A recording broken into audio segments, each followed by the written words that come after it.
자, 1번부터 보시면 점유 취득 수요 완성을 원인으로 하여 점유자가 가지는 소유권 이전 등기 청구권은 완성 당시의 소유자죠.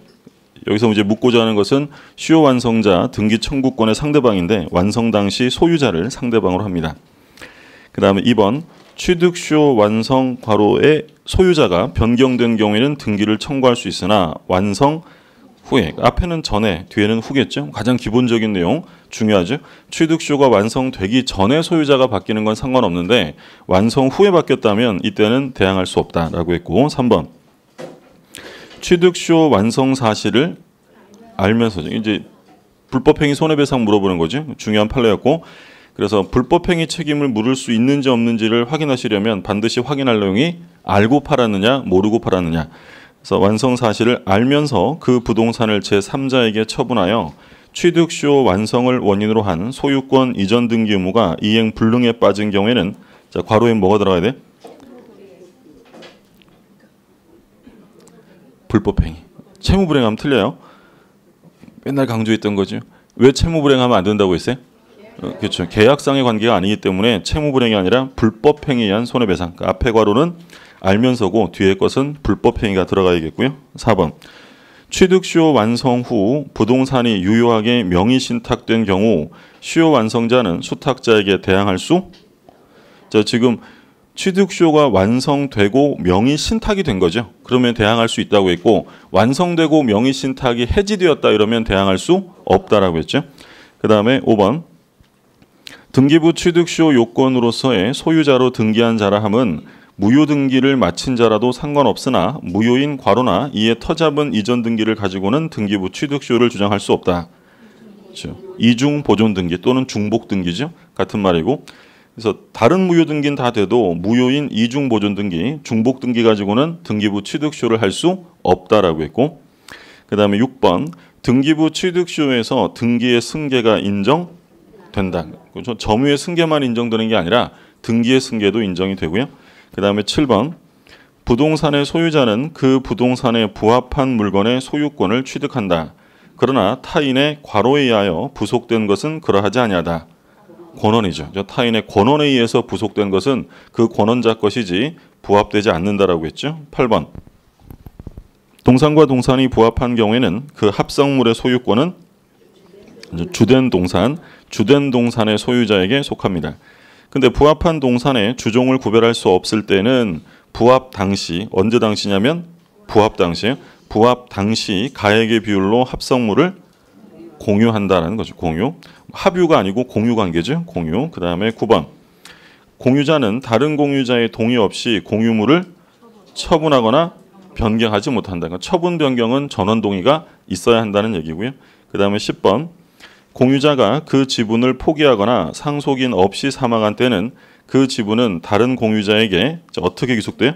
지분 비율로 귀속이 되죠. 균등하게 되지 않는다는 점 조심하시고, 그 다음에 11번 공유물의 관리에 관한 사항은 공유자의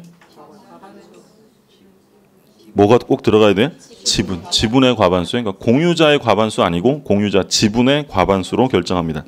그러니까 사람 인원으로 따지는 게 아니라고 했죠. 지분을 봐야 되고, 그러나 보존행위는 각자가 할 수 있자. 각자 단독으로 하는 거니까.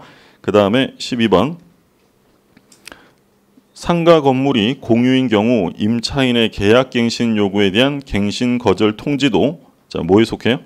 관리행위죠. 관리행위에 속하므로 지분의 과반수로 결정하면 돼요. 답이 써있네. 13번 공유자는 공유물의 분할을 청구할 수 있다. 그러나 괄호 내의 기간으로 분할하지 아니할 것을 약정할 수 있다. 5년이죠. 5년. 또한 이를 등기하면 제3자에게 대항할 수 있다. 그러니까 분할금지 특약은 등기가 가능하고 등기하면 제3자에게 대항할 수 있죠. 14번 재판상 분할은 당사자의 과로가 이루어지지 않았을 때 청구할 수 있다. 뭐냐요? 협의가 이루어지지 않아야 되고요. 협의가 이루어지면 이행의 소를 제기하는 거지 재판상 분할을 청구할 수 없다. 자, 이는 과로 소송에 해당한다. 물론 이제 형성의 소송에 해당하는 건데 필요적 공동소송. 뭐 형성의 소송이라고 해서 뭐 틀린 건 아니에요. 형성의 소는 맞긴 한데 예.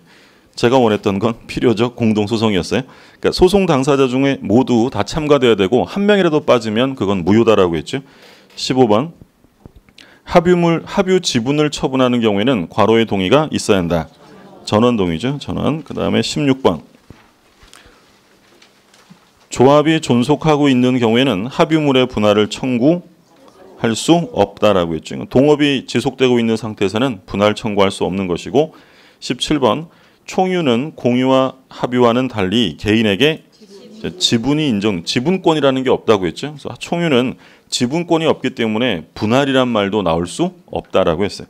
그다음에 18번 총유 재산에 관한 소송은 법인 아닌 사단이 그 명의로 과로를 거쳐 하거나 총회를 거쳐서 하거나 또는 그 구성원 전원이 당사자가 되어 필수적 공동소송 형태로 할 수 있으며 대표자라 하더라도 단독으로 할 수는 없다. 그러니까 조심하실 점은 총유물에 관한 소송을 할 때 총회 결의를 거쳐서 대표자가 단독으로 할 수 있다라고 하면 틀리는 거예요. 단독으로 할 수 없고 총회 결의를 거쳐서 단체 명의, 비법인 사단 명의로 하든지 전원이 참가하는 필수적 공동소송의 형태로 해야 한다. 그 다음에 20번, 19번 토지를 사용하는 물권이므로 현재 토지 위에 과로가 없더라도 지상권은 유효하게 성립한다. 지상물이죠. 지상물이 없어도 성립하고 또한 과로가 멸실돼도 존속한다. 지상물 역시 두 개 다 지상물입니다. 그러니까 지상권은 지상물하고 운명을 함께하는 것이 아니다라고 했죠. 그래서 얼마든지 분리양도도 할 수 있습니다. 그 다음 20번 지상권의 최단 존속 기간에 관한 규정은 과로가 건물 등을 건축하거나 수목을 식재하여 토지를 이용할 목적으로 지상권을 설정한 경우에만 그 적용이 있다. 지상권자가 한 경우에만 최단 기간이 보장이 되고 기존에 있던 견고한 건물, 즉 설정자 소유의 건물이라면 최단 기간은 보장되지 않는다라고 했죠. 자, 그다음에 21번 토지 양수인은 지상권자의 지료 지급이 2년 이상 연체되었음을 이유로 지상권 소멸 청구를 함에 있어서 종전 소유자에 대한 연체 기간의 합산을 주장할 수 없다. 그렇죠? 새로운 소유자에게만 2년 연체가 돼야 한다고 했고, 그 다음에 22번 지료 체납으로 지상권이 소멸한 경우에 지상물 매수 청구권을 행사할 수 없다. 그러니까 지상물 매수 청구권은 언제만 행사할 수 있는 거라고 했냐면 기간 만료로 소멸한 경우 그때만 하는 거고요. 다른 경우에는 행사할 수 없습니다. 23번 단분 형태로 합장하여 분묘를 설치하는 것은 허용된다예요? 되지 않는다예요? 되지 않는다예요. 분묘기지권은 절대로 합장 같은 거 허용할 수 없다. 현재 상태를 인정하는 거니까. 그 다음에 24번 분묘기지권의 범위는 주위에 필요한 공지에까지 미치는 것이며 법령상의 제한을 받지 않는다라고 했죠.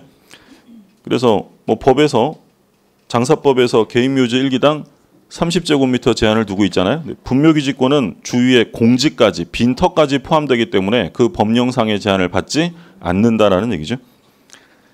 그 다음에 25번 분묘기지권을 시효 취득하는 경우 지료를 지급하지 않는다. 무상이죠. 분묘기지권을 시효 취득했을 때는 무상의 내용이 되고, 자 26번 구분지상권은 과로를 소유하기 위해서는 설정할 수 없다.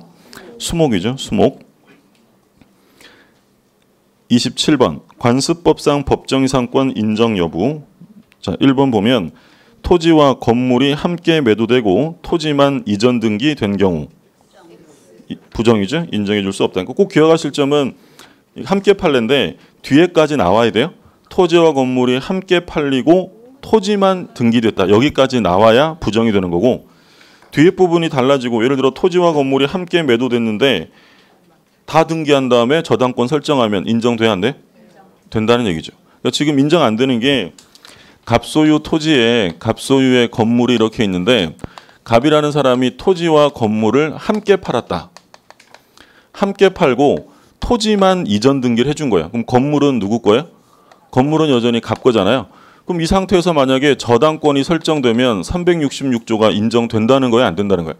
안 된다는 거예요. 토지와 건물이 동일인 상태가 아니잖아요. 근데 만약에 을이 토지와 건물을 함께 매수해서 다 등기하고 저당권 설정했다면 돼야 안 돼요? 당연히 되는 거죠. 그러니까 함께라고 해서 무조건 안 된다고 생각하시면 안 되고 어떤 말도 같이 나와야 돼요. 토지만 등기되었다. 그러니까 꼬드기려고 이렇게 일부러 내기도 할 수도 있다는 거죠.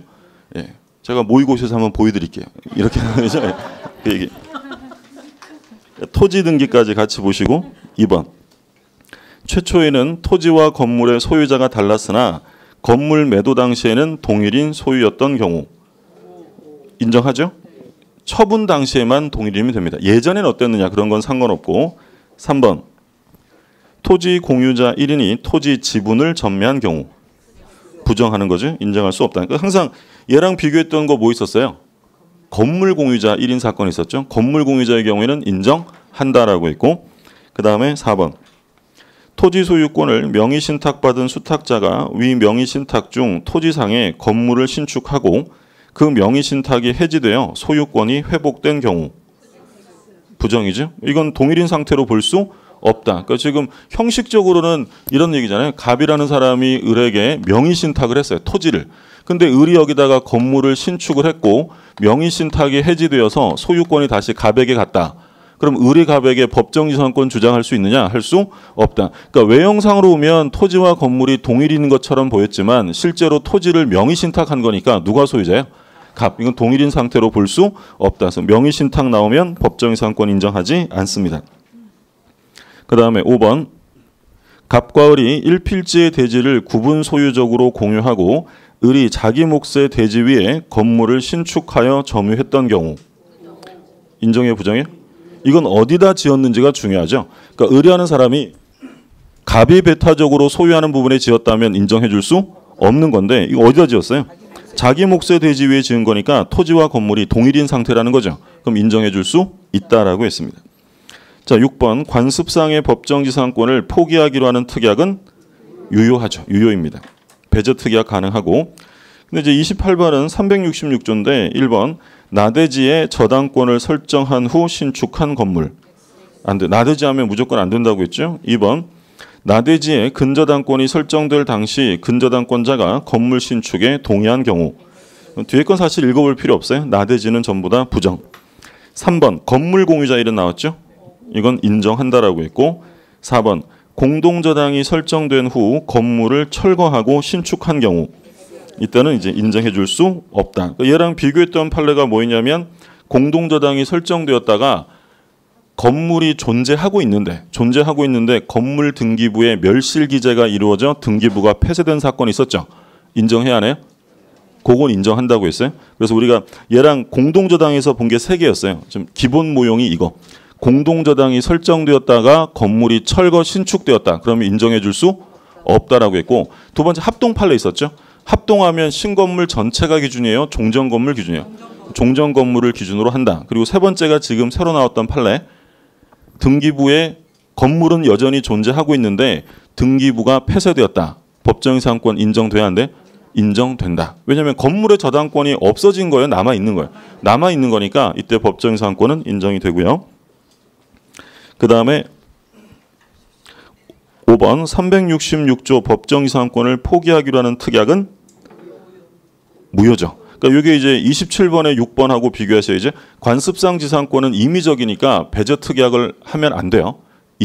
배제 특약을 해도 법정지상권이 인정되느냐라고 물으면 인정해 줄 수 없다. 그러니까 관습상의 지상권은 철거 특약이 없는 경우에만 인정이 됩니다. 근데 366조는 임의 규정이 아니라 강행 규정이니까 철거 특약이 있어도 인정된다라는 거죠. 그 다음에 29번. 법정지상권이 딸린 건물을 매수한 자는 지상권 등기 토지 소유자 건물 청구에 대항할 수 있다. 그럼 토지 소유자 철거를 대항할 수 있으려면 등기해야 돼요? 등기 없이요? 등기 없이. 등기 없이도 대항할 수 있다라고 했죠. 물론 이때 이 사람이 토지를 점유 사용함으로써 얻는 이득은 뭐라고 했어요? 부당이득에 해당이 된다라고 했죠.